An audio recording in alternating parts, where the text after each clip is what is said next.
দাঁড়া দাঁড়া দাঁড়া, কি খাচ্ছ তুমি, কি খাচ্ছ? আরে আজকে আর বেশি কিছু না, এই আজ আলু করলার সবজি আছে, তিতা সবজি। আজকে চৈত্র সংক্রান্তি তিতা খেতে হয়। এদিকে আছে আলু ভাজা, আর এইদিকে আছে পনিরের তরকারি। আর এই তো ব্যাস, এই দিয়ে আজকে খাবো। আমি প্রথমে তিতা খেতে তো আমার খুব ভালো লাগে, তো আজকে তিতাই খাবো। আমার খুব ফেভারিট ডিশ তিতা। I like this. দেখি একটু খেয়ে দেখি। হুম, তিতার যে আমার কেন এত ভালো লাগে অসীম।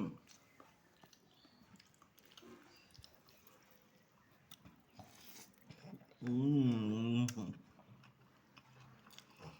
আলু করার সবজিটা আমার খুব ভালো লাগে।